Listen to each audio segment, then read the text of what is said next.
одоо цагдаа иргэний биед халджээ буюу цагдаа одоо иргэний биед эрзэнэ сумтай буугаар бууджээ гэдэг мэдээлэл явж исэн. Өмнө хамтлагийн дуучин Баажитай холбоотой мэдээлэл байгаа. За түүнийг 4 машин мөргсөн гэд театрын тал гомдоод байна гэдэг байдлаар тэр лайв дээр ярьдаг. 10 жилийн хүүхдүүдэд те одоо яг ийм их байж болох юм уу? Тэсүүгийн те энэ ингээд сторинуудыг ингээд уншаад бүр ёо гэж яг үндэ бодогдсон. Сайн уу хөрхөн хүмүүс минь бүгдээрээ цоо шинтгэн бичлэгээр уулзж байна. За та эдгээр маань сонин сайхан юу байна? За надаар гэх юм бол бүр маш олон гайхалтай сайхан мэдээлүүдтэй байгаа. Тэгээд би яг бүтээд явхаар нь та нартай бас хэлье гэж бодож байна. Тэгэхээр та хэд маань тун утахгүй маш гоё мэдээлүүд сонсох юм байна гэж бодоод хүлээгээд байж байгаарай.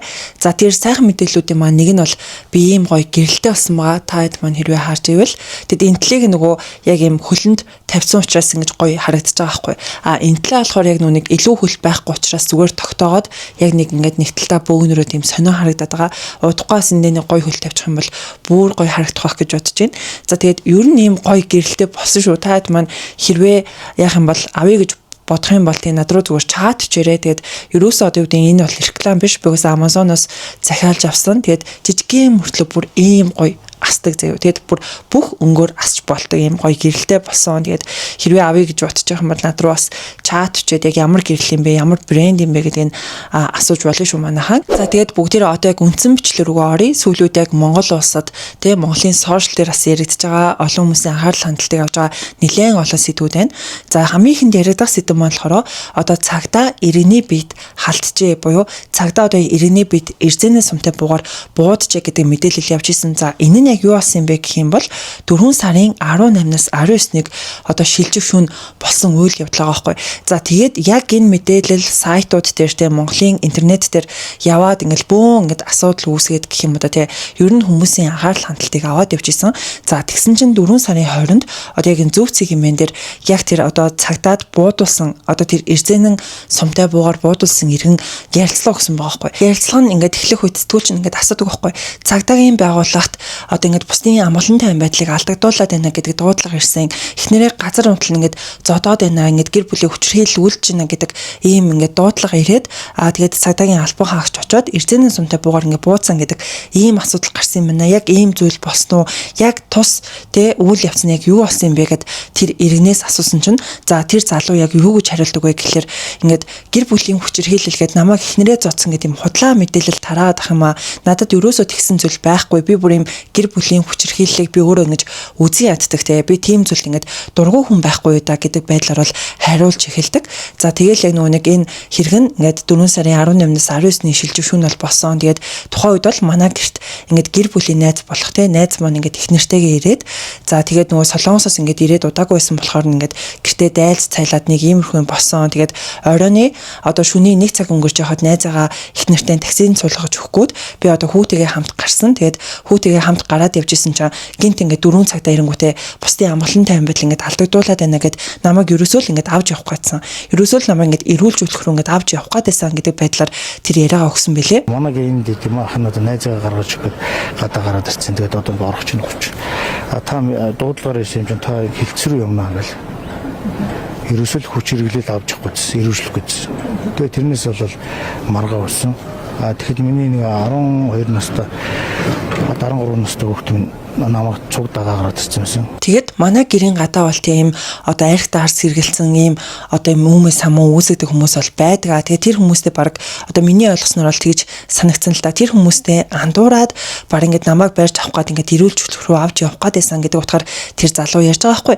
Тэгээд яг ингээд цагдаа нар ирээд бүүн асуудал ингээд үүсээд авч явах гээд хахаар ингээд би явахгүй гэдэг байдлаас хандаад ингээд миний хүүгийн ээжүүд бол намайг ингээд хит хит удаа ингээд цохоод авсан гэдэг зүйлийг ярьдаг. За тэнгүүтээ яг хүүгийнх нь хэлснээртэй эхлээд буудаад тэгээд эхлээд оноог өгнэ. Тэгээд 2 дахь удаа буудсан чиг тэр залуугийн одоо гуй руу буудчихсан гэж аахгүй. Тэгээд буудаад тэр одоо сум нь болохоор бүр ингээд одоо гуйныхын дотгошоо гэх юм уу да тий 5-6 см бол ингэж орсон байсан. Тэгээд энэ үеэр бол ингээ манай эхнэр гарч ирээд те юу болоод байгаа юм бэ гэд манай эхнэр бол гэрээсээ ингэж гарч ирсэн. Тэгсэн чинь манай эхнэрийг бас ингээд цаана ингээл түлхэж мөлхээд ер нь нэрийнх нь бид цагдаагийн албан хаагч гэсэн гэж эхнэрт нь гар хүрсэн гэдэг зүйлийг бас ярьдаг. Би чинь явахгүй бол яасан манай эхнэр араас гараад ирсэн байсан.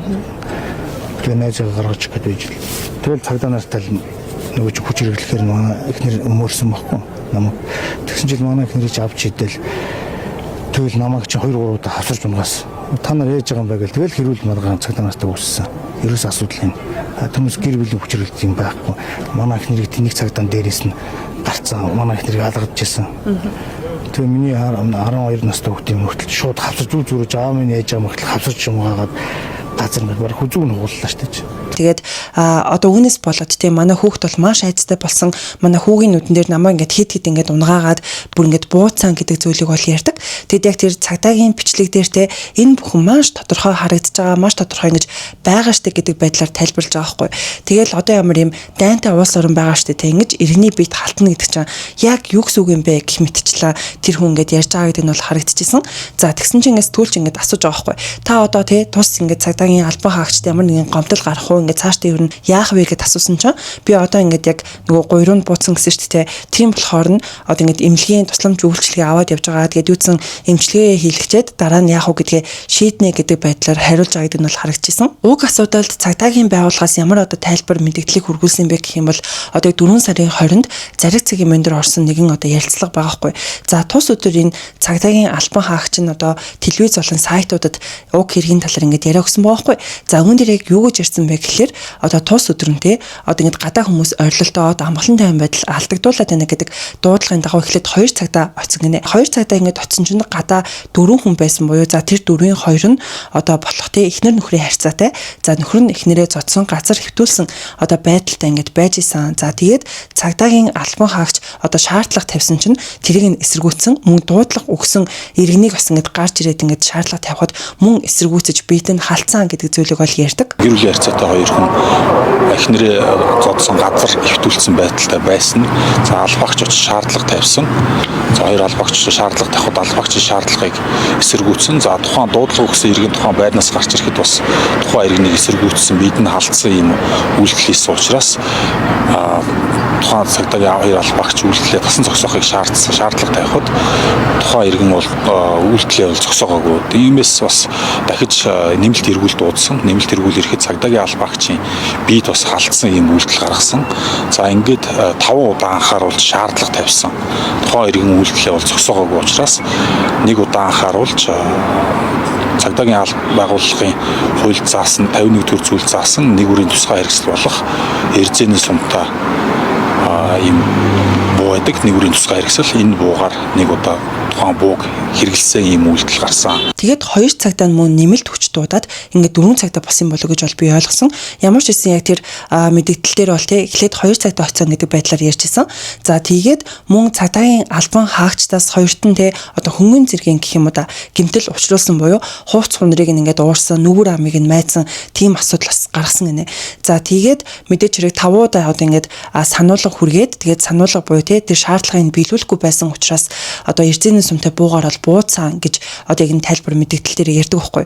Мэдээч хэрэг тэр эрзээний сумтай буугаар бууцсан учраас одоо эмнэлгийн тусламж үйлчилгээ буюу да те 103 дуудаж одоо тус иргэнийг бол ингэж үзүүлсэн. Тэгээд эмнэлгийн одоо те эмч ирээд гуйг нь бол боосон. Тэгээд үүнд бол те одоо ингэж амьд насанд нь хүрэх хэмжээний эрсдэлтэй гэмтэл бол биш байна гэж эмнэлгийн байгууллагаас бол хэлсэн гэдэг зүйлийг ярьдаг байгаа. Тэгээд энэ хэрэгтэй холбоотой бас ганц нэг коммент унших юм бол за одоо ингэж хамгийн их реакшн авсныг л уншил та те. За эрүүлэр очсон цагдаа нарын ингирийнхэн камер дээр чиний гэр бүлийн хүчирхийлэл үйлдэж эргүүлийн цагдаа нарыг эсэргүүцэж бидэн хаалтыг завдаж байгаа зэрэг ёс бус үйлдэлүүд чинь маш тод хичгдсэн байсан шүү. Битгий ингэж гэмгүүн хүн шиг булцаж жүжиглээд байгаарэ. Уусан юмаа шингээж чадахгүй байж бас олон хүүхдээ юмаа гэдэг ийм коммент. Тэгээд уусан юмаа гэдгсэн чинь нэрээ бас сэтгүүлч ингэж асуусан бохгүй тэр одоо залуугаас та ингэж алкогол хэрэгэлсэн байсан уу гэдэг байдлаар асуусан чинь мэдээч ингэж нөгөө манай найз маань ирсэн те одоо ингэ найзаагаа дайлж цайлжсэн учраас ер нь тодорхой хэмжээний алкогол бол хэрэгэлсэн байсан. Гэтэ би юмнуудаа бол санаж байгаа гэдэг байдлаар хариулсан гэдэг нь харагдчихсан.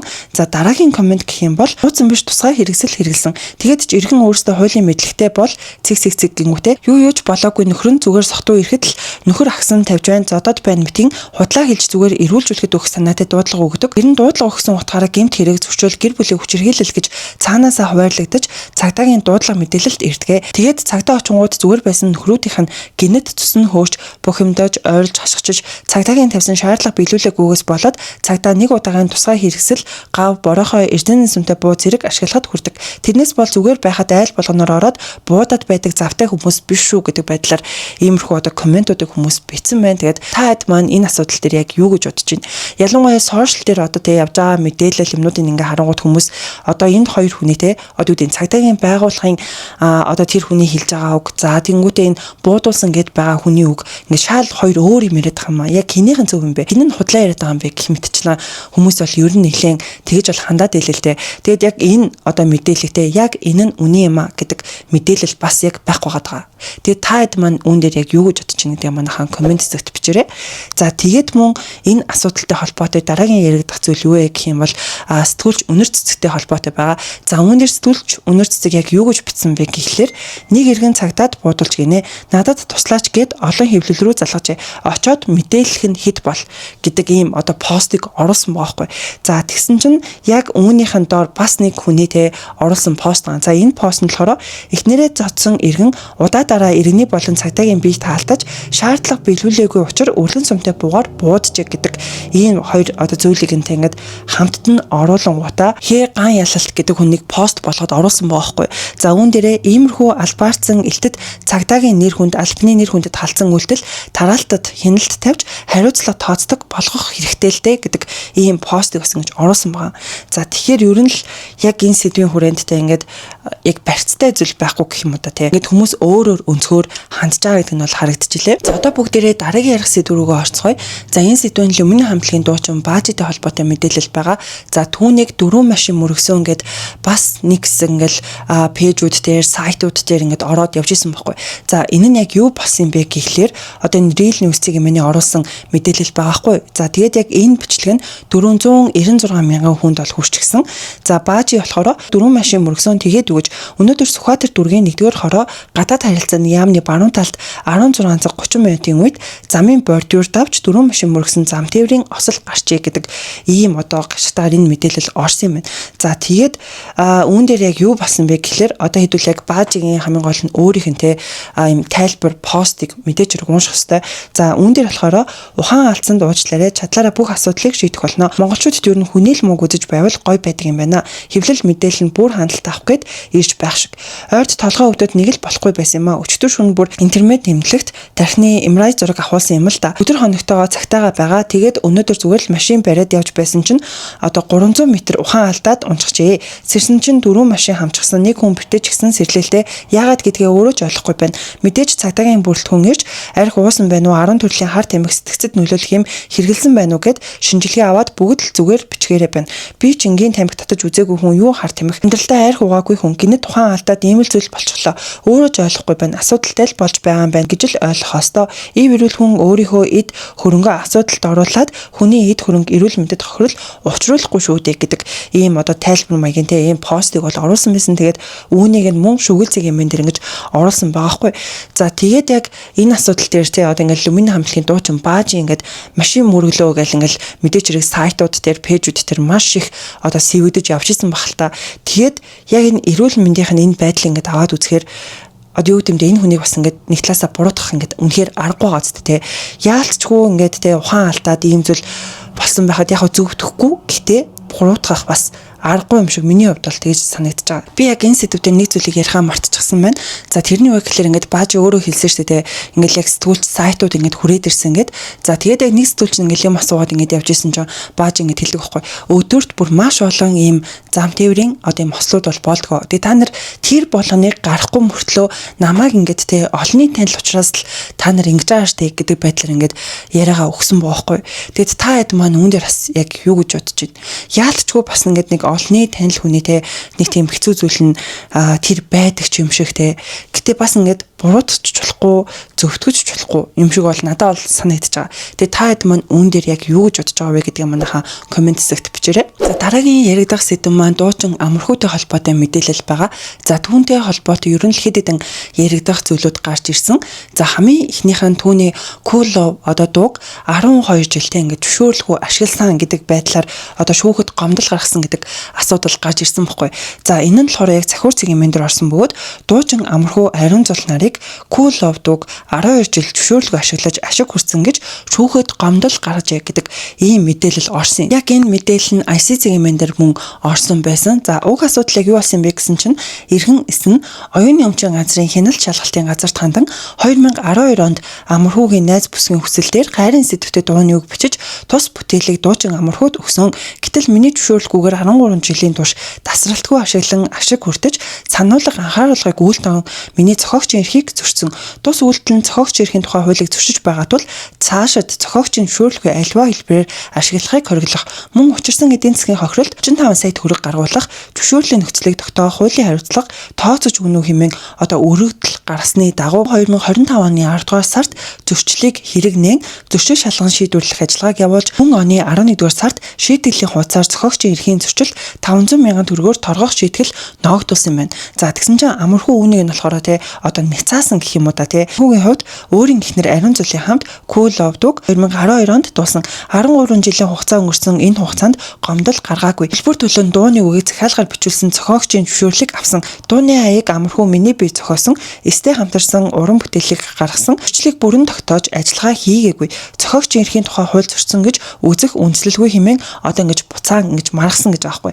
За тэгээд анхан шатны шүүх үүнийг нь яг юу гэж авч үзсэн бэ гэх юм бол хэрэгт цугларсан нотлох баримтууд болон хариуцагчийн тайлбараас үзэхэд зөрчлийг хизээ хэрхэн гаргасан гэж үзсэн. Түүнээс үүдэн дээр хуульд заасан зөрчил шалган шийдвэрлэх хугацааг хизээнээс тооцсон болох нь тодорхойгүй. Мөн зөвшөөрлгүйгээр ашигласнаас үүдэн хохирлын төлбөр, орлогын хувь, ёс суртахууны хохирол гэж нэхэмжилсэн байхад түүнийг хэрхэн шийдвэрлсэн тодорхойгүй. Гомдол гаргагч зохиогчийн эрхийн тухай хуулийн ямар нэгэн зүйл заалтыг зөрчсөн болохыг тодорхойлоогүй. Шийтгэлийн хуудсанд заагаагүй. Эдгээрээс дүгнэхэд хариуцагч зөрчлийн бодит нөхцөл байдлыг тогтоох, түүнийг тогтооход ач холбогдол бүхий ажиллагааг явуулах, нотлох баримтыг цуцлуулах, үнэлэх үүргээ хэрэгжүүлээгүй. Зөрчил шалган шийдвэрлэх ажиллагааг дутуу хэрэгжүүлсэн гэж үзэхээр байна гэх агуулгатай дүгнэлтийг хийж дахин шинэ акт гаргах хүртэл захиргааны актыг түтгэлзүүлж шийдвэрлсэн гинэ. За давж заалтах шатны шүүх нь болохоор анхан шатны шүүх хуулийг зөв хэрэглэж маргааны үйл баримтад үндэслэл бүхий дүгнэлт хийсэн. Тус шийдвэрийг өөрчлөх болон хүчингүй болох үндэслэл тогтоохдохгүй байна гэх дүгнэлтийг хийж шийдвэрийг хэвээр нь үлдээж шийдвэрлэлээ гэжээ. Тэгэхээр миний бодлоор энэ яг амархуугийн талд бас ингэж шийдэгдсэн болов гэж бол харсан байгаа. Дараагийн түүнтэй холбогдож одоо яригдах зүйл нь болохоор яг сая хэд өдөртөө ингэж сошиалыг бараг донслогсон гэж хэлэхэд хэлж болох үс тийм үйл явдлууд бол болсон байгаа. За одоо яг ингэж дуучин амархуу бол орон нутгуудаар ингэж тоглолт хийгээд явж байгаа штэ. За тэгэх хугацаанд яг Уус аймагт одоо хийсэн тоглолтын дээр нэгэн лайвыг одоо хийсэн байгаа хгүй. За энэ лайв болохоор 4 сарын 24-ний өдөр одоо өдрийн 11 цаг 29 минутанд хийсэн. За тэд нэг 20 хэдэн минутын лайв байсан санагдаж байна. За үүн дээрээ яг юу гэж ярьсан бэ гэхээр одоо мэдээч ингээд нөгөө аймагуудын одоо театруудад очиод тоглолтоо хийж байгаа учраас одоо тэр театруудтайгаа тэр байгууллагуудтай мэдээч ингээд хамтран ажиллаж байгаа шүү дээ. За хамтран ажиллаж байгаа үүднээс ч гэдэг юм одоо мэдээч тоглолтын тодорхой хувь нь одоо тухайн одоо театрт тухайн одоо үйл ажиллагааг хариуцж байгаа хүмүүст мэдээч ингээд орлого болж орно штэ. За тэгээд үүн дээр болохоор маш гомдолтой байгаагаа илэрхийлсэн лайв хийсэн байхгүй. За үүн дээр яг юу гэж ярьсан бэ гэхээр өөрийг ингээд тоглолт хийх тус өдөр нь одоо яг тус одоо театрын Уус аймгийн театрын болохоор манайх ингээд дотоод спортын ийм өдөрлөгтэй байна гингүүт яг тэр тоглолтын үеэр бүр нэг ч хүн тэр одоо юунд нь тоглолтын үеэр байгаагүй гэж байгаа байхгүй. Нэг хөгжмийн ахал лээсэн тэгээд ер нь бол манай багийнхан лээсэн. Тэгэд энэ бол үнэхээр ийм зүйл одоо байж болохгүй. Мэдээч хэрэг ингээд тоглолтын тодорхой хувийг мэдээч хэрэг авч байгаа. За үүнээс гадна бүр ийм одоо тайзны урлагийн соёлд ийм зүйл байж болохгүй маа гэдэг байдлаар яг тэр лайв хийсэн бохгүй. Тэгэд тус одоо лайв дээрээ тайзны арын одоо энэ гэрэлтүүлэг за тэгэл арын албанд ажиллах хүмүүс гэл одоо ингээд туслах хүмүүс хэрэгтэй байхад чинь ерөөсөө нэг ч хүн байгаагүй. Тэгэд үүнд нь бол ингээд үнэхээр их гомцон гэдэг байдлаар яриад за энэ асуудлыг бол ингээд уйлах ч хэцүү, уурлах ч хэцүү нэг ийм асуудал бол ингээд босон гэдэг байдлаар ярьж байгаа байхгүй. За үүнээсээ гадна одоо ингээд хувц солих ингээд тий арын одоо хувц солих өрөө байгаа шүү дээ. Тэгсэн чинь тэр өрөөнд нь ерөөсөө тол байгаагүй гэсэн. Тэгээ өөрөөгөө ингээд харах боломжгүй. За үүнээс гадна ерөөсөө ширээ байгаагүй. За үүнийг би бас ингээд жоохон гайхаад байхгүй бүр ширээ байхгүй заяа. Тэгээд мэдээж хэрэг тоглолт ингээд хийж амчаа би одоо тий ингээд нүур будгийн юм ингээд баахан юм тамиар байдаг гэтэл ширээ байхгүй. За тэгээд мэдээж хэрэг би ингээд тоглолт хийж ам чинь тий хувцаа ингээд жоохон хүчээсэн байвал одоо эндүүдгч гэдэг юм уу да тиймэрхүү асуудал гарахад бүх арьцаатг нь ажиллаагүй. Одоо ажиллагаагүй гэх юм уу да тий бүр тийм ингээд нөхцөл байдалтай байсан. Тэгээд үүнд бол маш их гомдж байна. Тийм болохоор энэ театрын тий одоо удирдлагууд тэр хариуцсан хүмүүс нь үүн дээр ингээд анхаарч ажилласаа. Одоо урлагийн салбар чинь тий хүмүүсийг соён гэгэрүүлэх ийм салбар байж ийм салбарт ажиллаж байгаа хүмүүс ийм одоо хайнга ийм ухаа сэтгэлгүй байж болохгүй. Тэгээд бүгдээрээ тий одоо ингээд байгаагүй уцааж авахгүй бүр яг ийм одоо нөхцөл байдалтай ингэж намайг ухцаан гэдэг байдлаар ярьж байгаа байхгүй. Усын одоо энэ Орой театрын ажилчид бол үнэхээр хариуцлахгүй маш бүдүүлэг. Тэгээд айгүй тийм тэмдэглэхгүй яаж соёл урлагийн газар ажиллаж байгаа хүмүүс тийм байж болдгийг би гэхээр л одоо ер нь бол тийм бодол төрж байна. Одоо ингээд театрхан бол тодорхой хэмжээний урлагийн одоо юмнууд нэг тоглолт болох юм бол хувь шимтгэл авдаг байгаа. Тэгээд тэрэндээ мэдээж зөксөн үйлчлэгээ үзүүлэх тийм үүрэгтэй байдаг. Тэр нь одоо юу гэхээр тайз цэвэрхэн байх хэвээр. Тайзны гэрэлний за дэлгэцний ажилчид тэгээд олон хүмүүс тийж бас ажилладаг байгаа. Тэгээд тэр олон хүмүүсээс нэг ч хүн байсангүй. Нэг ганц настай ах хөгжмөөр нь суудаг ах. Тэгээд өөр хүн байсангүй. Гэхдээ энэ лайв дээрээ яг одоо тоглолтыг нь үзсэн те одоо Уус аймагт ажиллаж амьдардаг хүмүүст бол хэлээгүй. Яг үзэгчд маань бол үнэхээр гоё байсан. Би зүгээр яг энэ театрын тал гомдоод байна гэдэг байдлаар тэр лайв дээрээ ярьдаг. За үүнээс гадна яг 4 сарын 25 болон 26-ны өдрүүдэд бас дахиад одоо уг асуудалтай холбоотой лайвуудыг бол хийсэн. За яг яагаад энэ лайвуудаа хийсэн бэ гэхээр яг өмнөх одоо бичлэг нь бүр маш олон хүмүүст хүрсэн. Бүр яг энэ өмнөх лайвыг нь болохоор бүр ингээд сая 100 мянган хүн үзсэн байгаа байхгүй. За тэгээд мэдээч хэрэг энэ асуудал бол ингээд сошиалэр бол маш их явж исэн л та. Тэгээ би ингээд нэг хальт гарчаад энэ юу болсон юм болоо за тэгжээд нэг тухтай харъя да гэж бодоод явж исэн чинь яг иймэрхүү асуудал болсон юм байна. За тэгээд тэр дараагийн 2 лайв дээрээ яг юу гэж ярьсан бэ гэхээр те одоо энэ ингээд Уус аймгийн те ингээд иргэдийн буруу бол биш шүү. Би ингээд үзэгч нартай бол маш их баярлж байгаа. Үзэгч нарыгаа бол ингээд үнэхээр хүндэлж байгаа. Гэхдээ тэр театрынханд зориулсан ийм одоо бичлэг хийсэн шүү гэдгээ тайлбарлсан. За үүнээс гадна яг тэр 2 дахь бичлэг дээрээ болохоор одоо 2 дахь гэх юм уу 4 сарын 26-нд оруулсан бичлэг дээрээ болохоор яг энэ Уус аймгийн одоо засаг даргын орлогч гэдэг хүн бол одоо яг уг асуудлаас болоод миний нэр хүнд талцсан. Би юу нь бол цаашдаа одоо ингээд дуугаа төвчээд яваад байхгүй. Ер нь цагдаагийн байгууллагт хандаад одоо ингээд арга хэмжээ аваад явна гэдгээ илэрхийлж байна гэдэг байдлаар яг тэр дараагийн лайв дээр бол ярьдаг байхгүй. Мөн яг энэ лайв дээр бас аюу ноцтой зүйлийг ярьдаг. За үүн дээр яг юу гэсэн бэ гэхээр одоо тэр Усын театрын удирдлагуудын зүгээс те одоо ингэж бэлгийн одоо юм дарамт ирдэг. За үүнээс гадна ажлын байрны дарамт ирдэг. Тэгэд үүнийг ингээ та яриад өгөөч гэдэг ийм чатнууд бас амархууд оцсон гинэ. За тэгээд яг энэ талаар би сошиал дээр шууд ингээд ярьж болохгүй бол мэдгүй байна. Гэтэ ер нь бол иймэрхүү чатууд надад ирсэн шүү гэдэг байдлаар бас тэр лайв дээр ярьдаг байхгүй юу? Улсын театрын дотоод ажлын одоо асуудал дээр жоохон өөрийнх нь зүгээс одоо гомдолтой байгаа гэдэг зүгийг хэлсэн болохоос тэр засаг дарга тэр орлогч засаг даргын асуудал дээр би огтхон юу ч дуураагүй харин тэр хүмүүс өөрсдөө ингэж сошиал ертөнцөөр ингэж олон янзын мэдээлэл тарааж миний нэр хүндэн талтаж байна би тэрэн дээр ч гэсэн гомдолтой байгаад байна. Тэгээд өөрийнх нь зүгтээ би бол цагдаагийн байгууллагт одоо хандаж гомдлоо гаргах болно. Над руу маш олон хүмүүс хувь чатаар орж ирж байна. Тэгээд ерөнхийдөө бол энэ Усын театрын удирдлагуудын зүгээс бэлгийн дарамт гэдэг асуудал байдаг.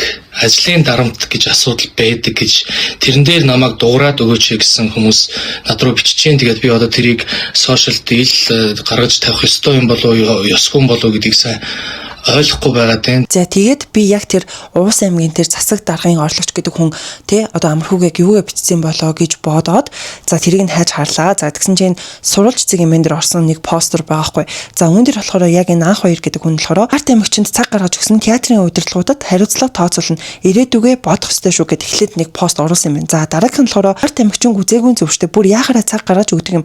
Зарим зүйлийг жигшиж байх хэрэгтэй шүү гэдэг ийм бас пост орсон юм байна. Тэгээд яг одоо энэ дээр ингээд харагдаж байгаа энэ постуудтай нэг их хүмүүст хүрээгүйч гэсэндээ хаахаа болон ангри гэх мэтчлэн зүйлүүдийг хүмүүст дарсан байгаа байхгүй юу. За мөн лайкийг ч дарсан байгаа. За тэгээд ерөнхийдөө бол энэ хүн иймэрхүү постууд оруулаад тэгээд яг энэ сэдв нь сошиал дээр бол нэлээд яригдчихсэн. Хүмүүстэй одоо мэдээч хэрэг нөгөө ингээд амархууг ингээд харт тамхинаас болоод нэлээд асуудалд орсон гэдгийг бол хүмүүс нэлээд мэддэж шүү дээ. Гэтэл яагаад одоо дахиад тэрийг ингээд гаргаж ирээд байгаа юм бэ гэх мэтчлэн ер нь бол амархууг өмөрж исэн хүмүүс ихээхэн байгаа гэдэг нь бол харагдчихсэн.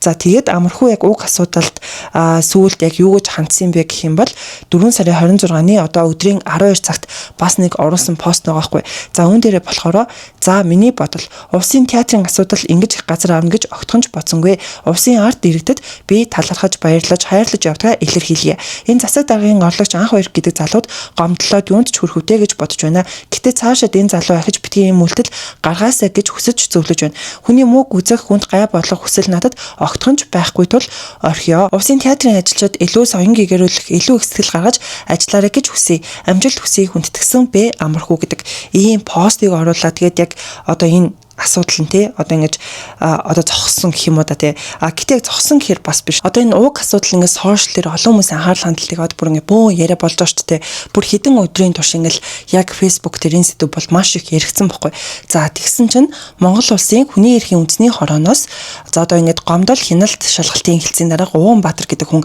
бас телевизэд яриа өгсөн байсан л да за ууг яриан дээр юу гэж ярьсан бэ гэхэлэр тухайн иргэн өмнө нь гэмт хэрэгт холбогдож хууль ёсны шийдвэрийн дагуу хариуцлага хийгээд дууссан.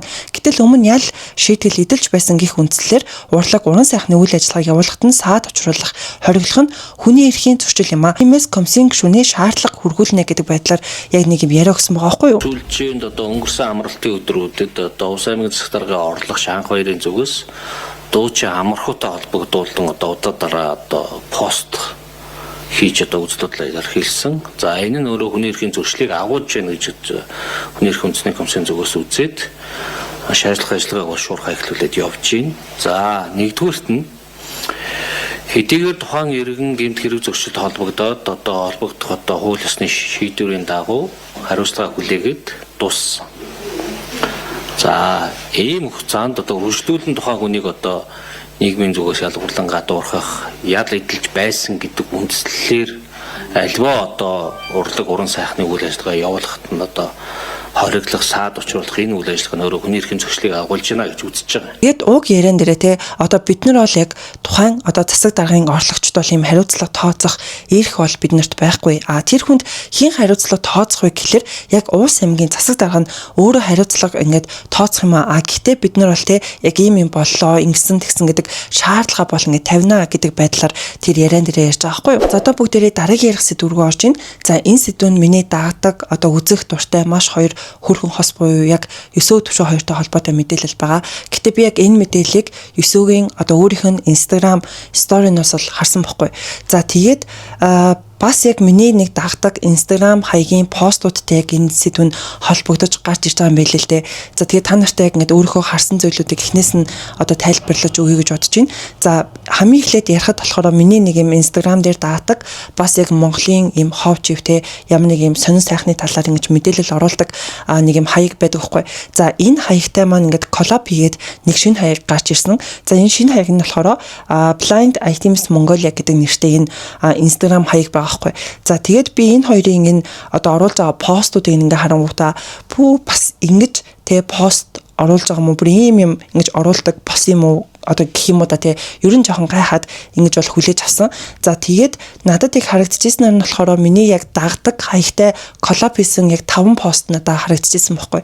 За хамгийн ихний пост гэх юм бол саксны хүрээллийн алдартай эрхэм эхнэр хүүхэдтэй байж stripping book гэдэг ийм пост энэ хамгийн ихнийх нь. За хоёр дахь нь болохоор алдартай хосоо олох шоуны нэг эмэгтэй оролцогч жижимсэн гэж. За дараагийнх нь олонний танил эмэгтэй ютубер таны бодож байгаагаас илүү mean girl гэдэг пост байна. За дараагийнх нь эмэгтэй хүнийг хүндэл хайрл гэж том юм ярьж рeel хийдэгч 10 жилийн охин хайнаа навч явдаг зодон зохион хийдэг ичхүүргүй контент бүтээгч гэдэг пост байна. За дараагийнх нь асуултад реелээр хариулж бичлэг хийдэг хосын талаар үзэл бодлоо хэлээд ухаантай юм ярьдагч охин болгон руу чичирдэг арчаагүй залуу гэдэг пост гэх мэтчлэн иймэрхүү постууд ингээд оруулсан байсан байхгүй. Бид нөгөө нэг дагдаг болохоор бүр ийм постууд ингээд оруулаад хэлсэн юм уу гэд. Тэгэд энэ нь яг ийм юу гэдэг олонний танил хүмүүстэй одоо магадгүй инфлюенсерүүд за дуучид жүжигчид ч гэдэг юм уу. За тэгэнгүүтээ зарим нь болохоор яг нэг юм том шоунд ороод олонд одоо ингэ танигдсан хүмүүс ч гэдэг юм уу тий. Яг ийм хүмүүсийн одоо энийг яг юу юм бэ те нэг юм хийсэн үйлдэлийг гэх юм уу ингэж бичээд хүмүүсээр таалгадаг ийм пост оруулж исэн. Тэгээ мэдээж хэрэг доор нь хүмүүс наа чин тэрэ наа чин энэ гэл ингээл баахан комент жил те зарим постууд дээр ингээл шаал өөр хүмүүс ингээл наа чин тэр юм шүү гэл ингээл одоо таамгаа ингэж хүмүүс бичдэг гэх юм уу да. Яг иймэрхүү байдлаар ингээ пост оруулаад ингэж явж исэн байхгүй. За тэгээд яг миний одоо мэдж байгаагаар болохоор яг энэ постуудынхаа нэгэн дээр нь л одоо ингэ 9 төвшөө хоёрын талаар биччихсэн юм шиг. Тэгээд хүмүүс доор нь ингээл наа чи 9 төвшөө байна гэл тэнгууд ингээл 9 рүү те баах ингээл ингээ бичиж гэл баах хүмүүс ингээ мессежээр одоо чатаар ингээ явуулаад байсан юм шиг байна. Тэгээд өсөө сүултээ яг тэр зүйлд нь тайлбар байдлаар энэ сторинуудаа оруулсан болов уу гэж бол би таамагласан. Тэгэд энэ нь одоо ингээ яг уншаад ингээ харахаар бүр айгүй эвгүй заяа. За одоо би та нарт яг уншиж хүргэл та. За хамгийн ихний стори нь гэх юм бол хүмүүсээ би бүр ямар ч төрлийн хууралтыг төвчж чадах хүн биш ээ. Хүнд хичнээн хайртаж өөрийгөө бас илүү хайрлаж сурсан хүн. Би үнэхээр тийм зүйл болчихсон бол би салчихсан байгаа гэдэг сториг оруулаад за дараа нь болохоор дахиад л баахан ээсэс ирээд унлаа. Хэрэгт дуртай бүгд л сонссон байх. Төшөө марлот халуун караоке зэг. Бараг 2 жилийн өмнө гарсан яриа худал юмд дуугарч яхав дэ гэж явсан ч одоо бас арай хитэрнэ гэдэг жан. Тэнгүүтээ яг энэ скриншот хийсэн юм дээр нь болохоор яг тэр одоо энэ саний миний хэлсэн Instagram аккаунт байгаа хгүй юу? Blind Items Mongolia гэдээ байгаа. Гэтэ ингээд яг бичсэн текст нь бол харагдахгүй байдлаар гэх юм уу да тий. Тэнгүүдээ комментэн дээр нь хүмүүс ингээд төвшөөштэй гэдгсэн чинь яа үнэ энэний талаар бүр сэжгийн мэдээлэлж байна хаа ямар төвшөө гэдгсэн чинь 9 төвшөө 2-ын төвшөө юу гэдгсэн чинь yes гэдэг байдлаар ингээд хүмүүс бахан коммент бичсэн байгаа хгүй. За тэгээд яг 9 болохоор энийг ингэж оруулсан байна. За дараагийн стори нь болохоор энэ яриа анх гарсан үе бол миний хосын амьдралын хамгийн дарк үеүүдийн нэгэ хүмүүсний хаалтыг групп дээрх бичсэн постыг эсэсгэж явуулаад л надад үнэн худлан сонирн биш зүгээр л шоконд очихсон. Шоогоос тайлбарч сонсоог хүсээгүй хэсэг тустай байсан. Одоо бол 2 жил болчихсон байна. Энэ дунд олон жин болсон.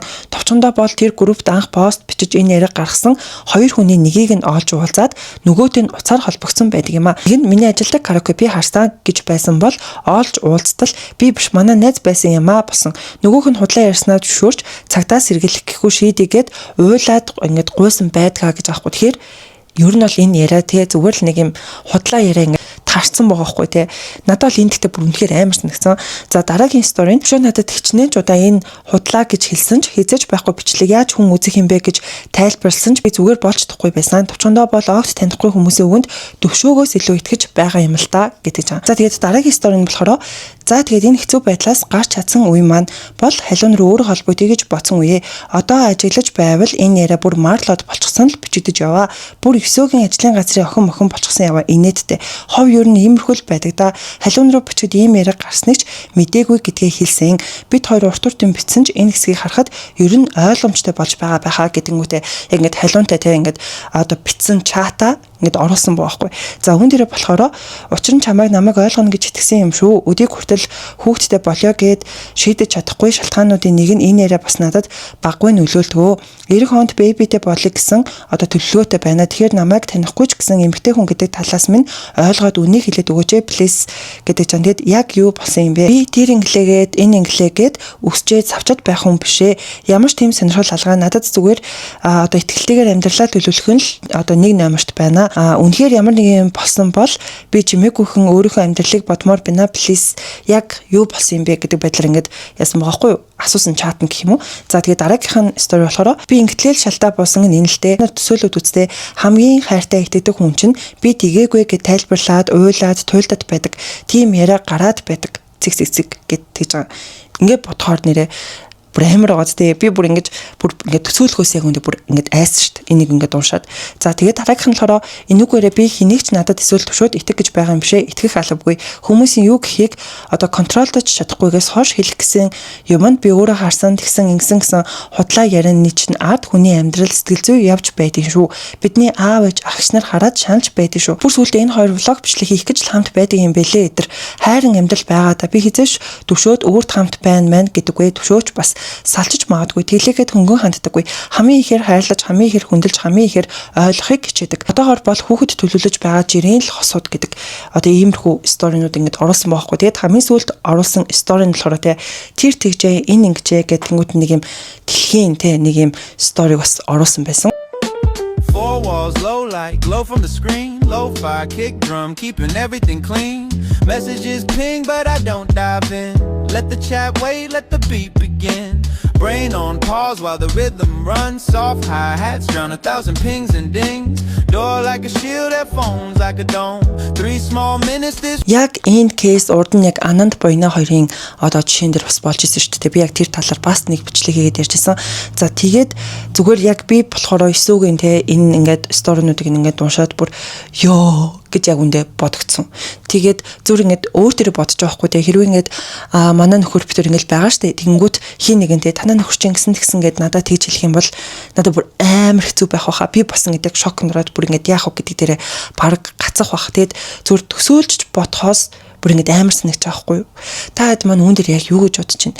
Тэгэд үнэхээр худлаа ховж бол ингээд амар гоцтой те хүнийг бол ингээд баг нэр худлаачгүй аалтч болно хүний сэтгэл зүгээр бол үнэхээр ингэж тоглож байгаа хгүй те тэгээд энэ хоёр бүр ингээд тусдаа бүр ингээд хэсэг байсан гэдгийг хүртэл өсөө бол битсэн байл. Тэгээд үүнээс гадна ингээд харахаар яг үнэндээ тэр одоо яг өсөөгийн сэний сторинаас харагдсан байх гэж бодож байна л доо. Яг энэ яриаг гаргасан хоёр хүнийг ингээд овуулзаад одоо ингээд олоод уулзсан чинь те нэг нь болохоор ингээд өөрөө харсан юм шиг амар ярьж ирсэн аа. Яг үндэ би бишээ манай найз надаа ярьсан юм аа гэсэн байгаа хгүй. Нөгөө хүн нь болохоор ингээд уучлалт гуйгаад ингээд цагтаа сэргийлэх гэхгүйгээр зүгээр ингээд энэ асуудлыг шийдчихэл та гэд бүр ингээд уйлсан гэдгийг хүртэл ингээд битсэн байгаа сте тэгэхээр бүр нэрээ үнэхээр хэрвээ энийг үзэж байгаа хүмүүсийн хам бол ер нь л хүнд худлаа ярих шаал димээ. Ер нь юу ч гэсэн хайрч байсан, найзч байсан, ажиллаж байсан ер нь л хүнд худлаа хэлнэг бол үнэхээр байж болохгүй зүйл юм шиг санагддаг. Ялангуяа бүр энэ бол бүр үнэхээр амар кейс байгаа ч те. Хоёр хүний амьдралыг зүгээр л бараг ингээ байхгүй болгож болохоор ч юм шиг бүр тийм амар ховж байгаа хгүй юу. Тэгээ та хэд маань үүн дээр юу гэж бодож чинь гэдэг манай хан комент хэсэгт бичээрэй. За одоо бүгдээрээ дараагийн ярих сэдв рүү орцгоё. За энэ сэдв нь одоо ахлах ангийн хүүхдүүдийн шалгалтын материалд ирсэн нэгэн одоо их гэх юм одоо тэр их нэлээд шүүмжлэлт дагуулад байгаа эцэг эхчүүд болон багш нар нэлээд шүүмжлэлтэй хандаад за тэнгуүтээ яг энэ 4 сарын 13-ны өдөр TV5 телевизээс бүр ингээд сурвалжлага хийсэн байгаа байхгүй. За яг энэ шалгалтын материалд ирсэн одоо тэр их дотор нь болохоор нөхөр нь ингээд эзгүй хогоор гэрт нь ингээд одоо гаднаас нэг ингээд эрэгтэй хүн ирсэн чинь эхнэр нь ингээд үс гизээ янзлал ингээд жуумалцаад ингээд айлгуутаад байсан гэдэг утгатай сэдв байгаа хгүй. Тэгэд энэ сэдвийн яг тэр ажлынх нь одоо ингээд хариу гэх юм бол ингээд сэтгэнэх гэдэг энэ зүйлийг оруулаад ингэж бичигдсэн байна. Тэгэд хүмүүс үүнийг яг юу гэж одоо ингэ шүүмжлээд байгаа вэ гэхлээр 10 жилийн хүүхдүүдэд одоо яг ийм их байж болох юм уу нөхөр нь эзгүй хаагуур ингээд өөр ирээд эхнэр нь үсгэцгээ янзлаад гэдэг энэ зүйлийг 10 жилийн хүүхдүүдэд одоо ингэж шалгалтын материалд нь ингэж оруулж болох юм уу гэдэг байдлаар нэлээд шүүмжлүүлж байгаа. 10 жилийн хүүхдүүдээс хүртэл ингээд TV5 телевиз ингээд асуусан байгаа хгүй За одоо энэ сэдвийг юу гэж ойлгосон бэ? Яг ямар санагдсан бэ гэлтгсэн чинь хүүхдүүд бол ингээд жоохон ёс зүйгөө санагдсан, жоохон ойлгоогүй яагаад ийм зүйл ингэж оруулж ирсэн болоо. Тэгээд яг энэ ихийг уншаад үндэ ингээд бараг ичсэн, ичих мэдрэмж ингээд төрсөн, ёс зүйгөө санагдсан гэх мэтчлэн тэр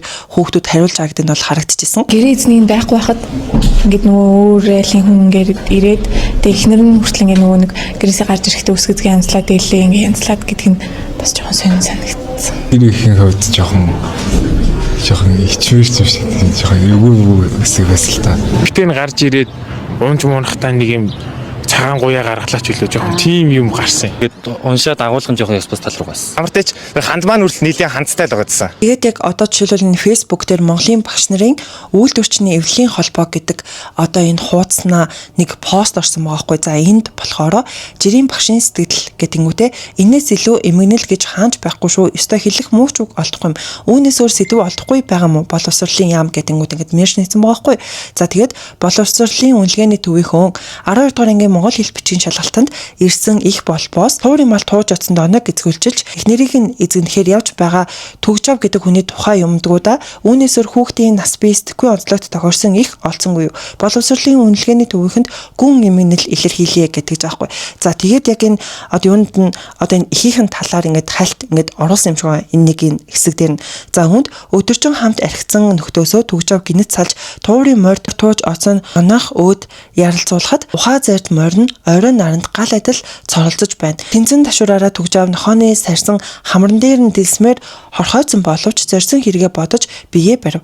Төгжвийн уянаас морио уяад гэр өөд явхад хар нохой хөвзөвч нэрсээ зуурсан хандмаг жирч хоолоо хягтнуулан зүтгэхэд эзнийх нь хормой ярагдаж хоёр урт цагаан гуй гялалцсан урагш хүчлэн жийгээд нойтон газар онгидлон улдав. Хандмаа чамд ширүүлэхгүй бол өөр хинд ширүүлэх вэ гэд зургаар хард нүдэ маяглуулв. Гэх мэтчлэн бүр ингээд ийм одоо их байгаахгүй. Тэгээд одоо энэ тийм Монголын багш нарын үйлдвэрчний эвлэлийн холбооноос те одоо ингээд үнэхээр боловсролын ам бүр ингээд гүн эмгэнэл илэрхийлье гэх мэтчлэн энэ постыг ингэж оруулсан байгаа байхгүй. Үүнд нь тэгээд боловсролын сайд инх ам болон нэгэн тайлбар гэх юм уу да тий зөв цэг юм ингээд ярилцлага өгсөн юм байна. За үүн дээр болохоор монгол хэлний шалгалтанд одоо доош готугайн эротик өгүүлэг оруулсан байна. Ажлын хэсэг ажиллаж яшийн агуулгыг сайжруулна гэдэг байдлаар одоо ингэж яриа өгсөн байгаа байхгүй юу. За одоо манайхан бүгдээрээ хамгийн сүүлийн хамгийн гоё сэдв рүүгээ орж ийн. За энэ сэдв нь болохоор би бас нэг өмнөх нэг бичлэг дээрээ ярьж ирсэн шүү дээ тий. Instagram дээр багшаа ингээд энэ бичлэг хэдэн лайк авал бүгдээрээ ангаараа зугаалах вэ гэд багшаасаа асуусан чинь багш нь бүр ингээд 500,000 гэж хэлдэг шүү дээ тий. За тэгсэн чи яг тэр бичлэг хийжсэн хүн за манайхаа ингээд зугаалахгүй юм байна дөө гэд яг хэлжсэн шүү дээ. За багшаа. Хэдэн лайк хүрвэл ангаараа буунд гоё зугаалах вэ? 499,000. За боломжгүй юм байна дөө. Зугаалахгүй юм байна дөө. За тэгээд нэлээд олон одоо инфлюенсерүүд олонний танилуд энэ ангиудыг одоо энэ ангийг дэмжиж гэх юм уу да тий стори оруулаад бүгдээрээ энэ ангийг зугаалуулъя л да бүгдээрээ ороод лайк дараарай гэл айгүйх урайлаад тэгж байгаа гэдэг нь бол харагдчихсан.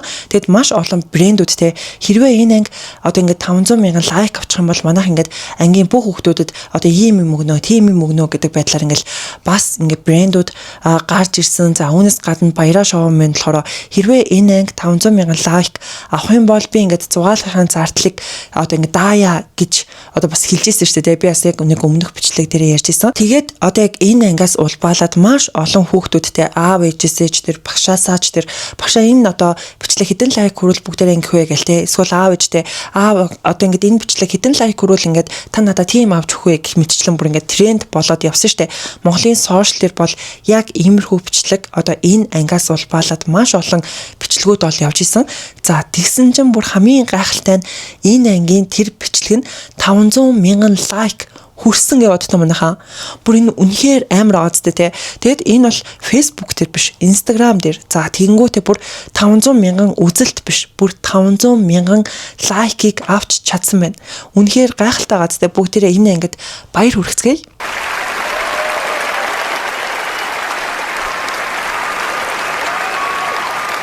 За тэгээд лайк нь мэдээж 500,000 хүрсэн юм чи яг одоо хэдэн үзэлт авсан болоо гэд харсан чинь 10 сая хүнд хүрсэн байна гэдэг одоо үнэхээр бүүм хийж болж чадсан байна. За тэгээд мэдээж хэрэг одоо энэ ангийнханд те амлж исэн брэндүүд за тэгэл баяраа шоу менж гэсэндээ те энэ хэд манд бүр ингээд 500,000 лайкийг авч чадсан байна гэл пост оруулаад тэнгүүтээ баярагийн оруулсан пост нь гэх юм бол те 4 сарын 14-ний өдөр орсон. За тэгээд Дархан хотын од сургуулийн 12 дугаар ангийн бичлэг 499k хүрчээ гэх тэнгүүт ингээд баг ингээд галны эможи тавиад за тэнгүүтээ эр хүн хэлсэндээ хамтдаа Монголын хамгийн гоё хонхны баярыг тэмдэглэцгээе гингүүд ингээд зүрх тавьсан байгаа байхгүй. Тэгэхээр энэ ангийн хонхны өрт мэдээж нэг ингээд баяраа шоу мэн очно гэсэн үг. Тэгээ миний санджаагаар нөгөө нэг хандаа бас тий физикал яшагийн хандаа бас бас яг бичсэн байсан санагдаад байна. Тэгэхээр хандаа бос очих юм болов. За тэгээд 4 сарын 20-ны өдөр болохоор баяраа дахиад нэг пост оруулсан байгаа. За энэ постн дээрээ болохоор 499к хүрсэн дахны сургуулийн 12-6 ангийн дүүнер маань хотод ирээд явахдаа цэцэг өглөө гэдэнгүүтээ тэр цэцгийнх нь одоо зургийг ингээд оруулсан байгаа байхгүй. Энэс айгүй хөөрхөн байгаа зү тэ ингээд хотод ирэхдээ баяраад ингээд цэцэг өгөөд явсан байгаа байхгүй. За тэгээд энэ мэтчлээ одоо жишээлбэл яг нэг одоо K50 гэд одоо пүүцний нэг юм дэлгүүр байдаг шүү дээ тэ. Тэр дэлгүүр хүртэл одоо хэрвээ энэ ангийнхан хүрх юм бол ангийнхан хүүхд толгонд пүүз бэлгэлнэ гэдэг бас пост комент явж исэн. За тэнгүүтээ яг энэ ангийнханд бүгднийгийнх нь арц майрыг нь аваад бүгдэнд нь пүүз бэлгэлээд өгж байгаа гэдэг бас юм постууд явж исэн. За тэнгүүтээ бас Calbis брэнд ч гэсэндээ те одоо хэрвээ ингэж хүрх юм бол энэ ангийнхны тэр хонхны баярын бүх уус ундааг даана гэдэнгүүтээ за энэ хэд маань ингэж чадчихэ одоо ингэ манай брэндээс те хонхны баярын бүх уус ундааг даана гэх мэтчлэмэрхүү постууд орох жишээ нь маш олон брэндүүд бичсэн бүгдээрээ яг одоо энэ сэдвийг дахиж гаргаж ирээд тэд маань чадчихэ одоо бид нар ч гэсэн ингээ хэлсэндээ хүрж ийна гэдэг байдлаар иймэрхүү постууд бол маш их явж исэн.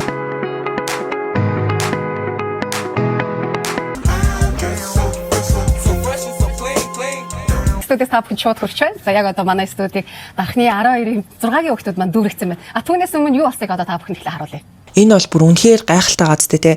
Тэгээд яг энэ бичлэгийг хийсэн нүг эрэгтэй хүүхэд ч гэсэндээ тэ. За багшаа ингээд хүрчлээ штэ. Одоо тэгээд аялалдаа явах уу гэж тэгсэн чи багш нь явъя гээл тэ. Тэгэл ангаараа ингээд бичлэг хийж байгаа гэдэг нь бол харагдчихсэн. За багшаа. Дөрөв дээр сүрчлээ. Одоо аялах уу? Аялъя л та. За бөөнд аялахаар боллоо штэ. Их мэдчлээ. Ер нь бол энэ ангийн одоо ингээд маш гоё дурсамжийг бүтээж байгаа болов гэж бол би бодож байгаа. Бүр үнэхээр яалтчгүй одоо энэ ангийн энэ зугаалга хонхноор бол бүр хизээж мартагдахааргүй ийм гахалтай одоо хонхны баяр зугаалга болох байх гэж бодож байна. Тэгээд энэ удаагийнхаа бичлэгээ ингээд маш ийм гоё мэдээгээр дуусгая гэж бодлоо. Тэгээд мөн та нартаа 5 сарын гахалтай одоо мэндийг хүргэе. Би яг энэ бичлэгээ 5 сарын 2-нд хийгээд сууж байна. Тэгэд яагаад би энэ сарыг ингэж онцолж хэлээд байна вэ гэхэлэр одоо нөгөө нэг хамтлаг дуучдын маань тоглолтууд хэлж байгаа юм билээ. Би бүр 5 сард 3 тоглолт үзийгээд төлөвлөөд бүр ингээд бодчихсон байгаа. Тэгэд 3 тоглолт болохоор дандаа өөр хүмүүстэй үзнэ. Нэг тоглолтоо болохоор би яг дүүтэйгээ үзэж байгаа. Нэг тоглолтыг нөхөртөйг үзнэ. 3 дахь тоглолт болохоор яг найзуудаараа үзэж байгаа байхгүй. За хамгийн ихэнд үзэж байгаа тоглолт маань болохоор 5 сарын 16-нд A-Sound хамтлагийн яг бүрэн бүрэлдэхүүнээрээ одоо тоглолт хийж байгаа. Хамгийн сүүлийн тоглолт гэсэн A-Sound-ны тоглолтыг бол бүр заавал үзнэ. Тэгээд дүүтэйгээ хамт үзэж байгаа. Тэгээд дараа нь болохоор 5 сарын 22-нд Morning Star-ын тоглолт байгаа. Тэгээд тэр нь болохоор Social Park дээр болох юм билэ. Тэгээд яг зуны баг хамгийн ихний тоглолт гэх юм уу да тий. Гадна талбайн хамгийн ихний тоглолт Morning Star-аас эхэлж санагдаж байна. Тэгээд Social Park дээр болно. Тандрын тоглолт болохоор 5 сарын 23-нд юм билэ. Тэгээд Тандрын тоглолт яг төв цэнгэлдэх хүрээлэн дээр болохоор байгаа байхгүй. Тэгээд манай оюутан ангийн найзууд маань Тандрыг үзье гэд бас үзэхэр болсон. Тэгээд миний хувьд бол 5 сар бол тэгээд 3 ийм маш гоё тоглолт одоо ингэж үзэж байгаа ийм гоё сар байгаа. Бас яг 5 сараас нэг гоё юм эхлэж байгаа. Тэргээ би бас та нартаа удахгүй хэлнэ гэж бодож байна. Мөн бас 5 сарын 23-нд нүг яадаг штэ марафоны гүйлт болдог штэ те. Яг юм автомашингүй өдөр болоод марафоны гүйлт болдог. Яг тийм гайхалтай өдөр бас болж байгаа юм билэ. За тэгэд монголоор бол яг иймэрхүү сонин сайхантай байна. Тэгэд нэр марафон гэсэнс манай найз бас марафонд гүйж байгаа юм билэ. Тэгснэ оройн тандраа үзнэ гэж аахгүй. Яг иймэрхүү байдлаар яг энэ сар бол маш юм аадлын явдалтай гоё сар болох жоо болов гэж бол би хараад байгаа. Тэгээ та хэд маань бас 5 сараа маш юм гоё хөгжилтэй зугаатай гоё тоглолт үзсэн те ингэж өнгөрүүлээсэ гэж хүсэж जैन. Тэгээд бүгдээрээ энэ удаагийнхаа бичлэгээ энэ хүргээд дуусгая. Тэгээд дараагийн бичлэгээр уулзцаая хөөрхөн хүмүүс минь түр баяртай.